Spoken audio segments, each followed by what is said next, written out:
دفینہ وہ منتقل شدہ مال ہے جو چھپا ہوا ہو اور لوگوں کی دسترس سے نکل چکا ہو، جیسے جسے زمین میں چھپایا گیا ہو، درخت میں چھپایا ہو، پہاڑ میں یا دیوار میں چھپایا گیا ہو، اور معمولاً جو ہے وہ ایسی جگہ نہیں ہوتا، عموماً لوگ اس طرح سے کبھی کسی نے مثلا چھپا دیا۔ اگر انسان کو کسی ایسی زمین سے دفینہ ملے جو کسی کی ملکیت نہ ہو، جس کا تعلق کسی مسلمان یا کافر ذمہ سے نہ ہو، کافر ذمہ جو مسلمانوں کی حکومت میں جزیہ دے کر ٹیکس ادا کر کے رہتا ہے، اس کے مال کو بھی ہم نہیں اٹھا سکتے، کسی مسلمان کا نہ ہو، کسی کافر ذمہ کا نہ ہو، یا اگر ہو تو اس قدر قدیم زمانے سے اس کا تعلق ہو کہ اس وقت کسی وارث کو ہم تلاش نہیں کر سکتے، یا مثلا مردہ زمین ہے، غیر آباد زمین کو آپ آباد کرنے جاتے ہیں، وہاں پہ آپ نے کھدائی کے دوران آپ کو دفینہ خزینہ مل جاتا ہے، تو پھر انسان کو اختیار ہے کہ وہ اپنی ملکیت میں لے سکتا ہے کہ اب یہ دفینہ میرا ہو جائے گا، لیکن اس کا خمس ادا کرنا، 20% اس کی قیمت کا ادا کرنا واجب ہے۔ اب یہ دفینہ اس کی قیمت 105 مسخال سکہ چاندی یا 15 مسخال سکہ سونے کی قیمت ہو، کم از کم اتنی قیمت اگر ہے تو اس کا خمس واجب ہے، 20% ادا کرنا واجب ہے۔ خمس واجب ہونے کے بعد خمس ادا کیے بغیر اس مال میں تصرف حرام ہے۔ آپ کے پاس جو ہے 1 لاکھ روپیہ ہے اور وہ مثلا اس پر خمس آ چکا ہے، اب آپ اسے نہیں خرچ سکتے جب تک اس کا 20% آپ ادا نہ کرے۔ آپ کپڑے نہیں خرید سکتے، آپ اس پہ حج پہ نہیں جا سکتے، زیارتوں پہ نہیں جا سکتے، آپ اس سے جو ہے دوسرے تیسرے اخراجات نہیں کر سکتے جب تک اس کا 20% ادا نہ کرے، اگر وہ بچت ہوا ہو۔ اور اگر پھر بھی انسان اس پیسے میں تصرف کرتا ہے تو شریعت میں کہا گیا کہ وہ اپنے پیٹ میں آگ بر رہا ہے۔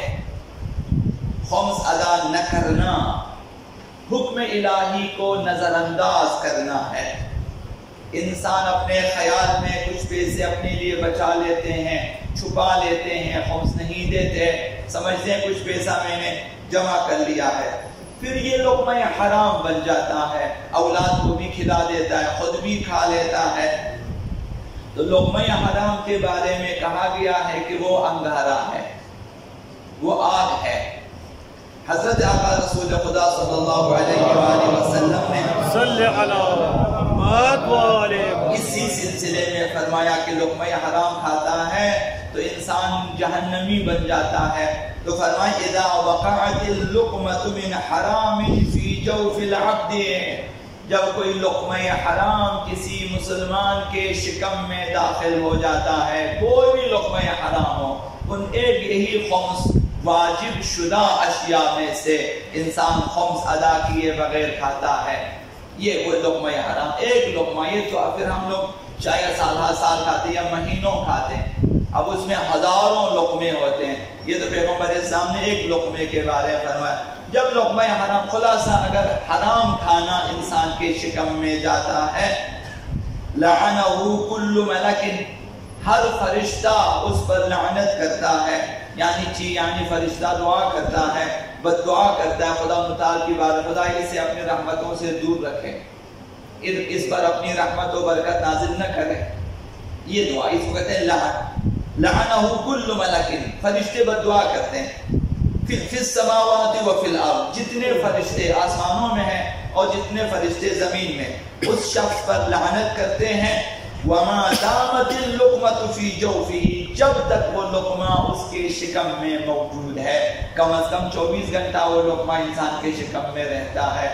وَلَا يَنْظُرُ اللَّهُ إِلَيْهِ، خداوند متعال اس کی طرف نظر رحمت نہیں فرماتا، یعنی رحمت الہی سے دور رہتا ہے، مورد غضب خداوند متعال قرار پاتا ہے۔ اور وَمَنْ أَكَلَ اللُّقْمَةَ مِنَ الْحَرَامِ، جب کوئی بندہ حرام لقمہ کھاتا ہے فقد باء بغضب من اللہ، اس نے اپنے لیے غضب الہی کو خرید لیا ہے، غضب خداوند متعال کو، قہر الہی کو اپنے لیے خرید لیا ہے۔ فَإِن تَابَ تَابَ اللَّهُ عَلَيْهِ، اگر یہ شخص توبہ کرے خداوند متعال کی توبہ قبول فرماتا ہے، یعنی جو ہے خمس کو ادا کر لے، اب جتنے بھی ہیں اس کے پاس خمس ادا کریں۔ اب بعض لوگوں کے لیے ایسا ہے کہ کہتے ہیں ہم اب اس قدر خمس ہم کیسے ادا کریں، آسان، اگر آپ بہت زیادہ غریب ہیں تو دستگردانی ہو سکتی ہے کہ کئی دفعہ آپ کو دینے کے بعد بعنوان قرض واپس آپ کو دے دیے جاتے ہیں، آپ بعنوان خمس ادا کرتے ہیں۔ اگر وہ غریب ہونے کی صورت میں کوئی چارہ جوئی نہ ہو اس کے پاس تو دستگردانی بعض وکلا کے پاس اس کی اجازت ہوتی ہے، ورنہ آپ قسطوں میں ان سے اجازت لے لیتے ہیں، آپ قسطوں میں ادا کر سکتے ہیں۔ آپ تھوڑا تھوڑا کر کے قرضے لے لیں، خمس ادا کریں اور اس طرف آپ قرضے، خمس آپ کا ادا ہو جائے گا، قرضہ رہ جائے گا، قرضے کے لیے آپ کو 1 مہینہ 2 مہینہ 1 سال 2 سال کی آپ ان سے مہلت لے سکتے ہیں تاکہ آپ ادا کرتے جائیں۔ تو ڈرے نہیں، شریعت میں ہر چیز کے لیے راستے موجود ہیں کہ اگر آپ کنگال بھی ہو جائے تب بھی دستگردانی کے ذریعے آپ اپنا خمس ادا کر سکتے ہیں۔ یعنی آپ 1 لاکھ روپیہ لے کر آئیں، آپ کے 5 لاکھ روپیہ ادا کر دیے جاتے ہیں، بشرطے کی اجازت لے لیں فقہ جامع شرائط دستگیر کی یہ شخص کنگال ہے، کچھ بھی نہیں ہے، لیکن 5 لاکھ روپے اس کے اوپر پرانا خمس آیا ہوا ہے تو وہ دستگردانی کر لیتے ان کی اجازت سے، البتہ کہ آپ 1 لاکھ روپیہ خمس ادا کرتے ہیں، یہ شخص ان کی اجازت سے یہ بعنوان قرض آپ کو واپس دے دیتے ہیں، پھر آپ اسے واپس خمس کے عنوان سے دے دیتے ہیں تو وہ مثلا 2 لاکھ ادا ہو۔ اس طرح کئی دفعہ ایسا کر سکتے ہیں، یہ اس صورت میں ہے جب کہ آپ کے پاس خمس ادا کرنے کا کوئی راستہ مثلا نہ ہو۔